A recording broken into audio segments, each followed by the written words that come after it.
Hello, welcome ko kayong lahat sa channel ko. Ang Paris ay itinuturing na kabisera ng pag-iibigan kasama ang mga makikinang na kalye at kumikinang na mga kalye nito, na puno ng sining na kapaligiran at makasaysayang texture, at ang romantikong lungsod na ito ang pinangyarihan ng kasal na puno ng pagmamahalan ng mga sikat na Turkish na aktor na sina Engin Ekurek at Tugba Buyak Ustan. Habang ang kasal ng mag-asawa ay lumikha ng malaking kaguluhan sa press, ang mga romantikong sandali na ito na sinamahan ng mga kagandahan ng Paris ay nagkaroon din ng malaking epekto sa mundo ng magazine. Isang araw lamang pagkatapos ng kasal, habang bumibisita ang mag-asawa sa mga makasaysayang lugar ng Paris, ang mga larawang nasasalamin ng kanilang mga lente ay parang isang fairy tale. Magkasama man silang umiinom ng kape sa isang lumang kafe sa kalye o namamasyal sa pampang ng ilog, ang kislap ng kanilang mga mata at ang kanilang malalim na damdamin para sa isa't isa ay nakakuha ng atensyon ng lahat. Ang gabing iluminado ng sikat na Eiffel Tower sa Paris ay magiging isang di malilimutang sandali para sa pinakamakasalanan at Tugba Buyak Ustan.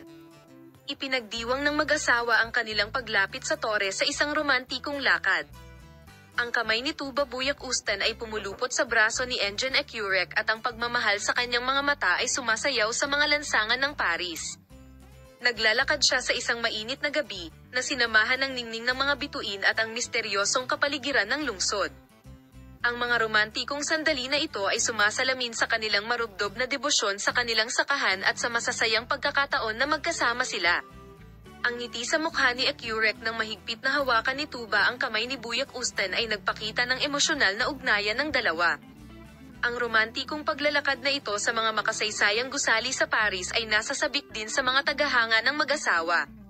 Ang mga larawan at video na ibinahagi sa mga social network ay nakakuha ng atensyon ng milyon-milyong tao na malapit na sumunod sa mga alaala ng pag-ibig ng mag-asawa. Gayunpaman, bilang karagdagan sa pag-iibigan, pinag-usapan din sa mundo ng magazine ang estilo at kagandahan nina Engin Ekurek at Tugba Buyak Ustan. Ang mag-asawa, na kilala bilang mga icon ng fashion ng Paris, ay tumingin ulo hanggang paa. Ang nakakagulat na damit ni Tugba Buyak Ustan at ang light set ni Engin Ekurek ay nagpakita na ang duo ay nasa perpektong pagkakatugma sa romantikong kapaligiran ng Paris. Salamat sa panonood ng aking video.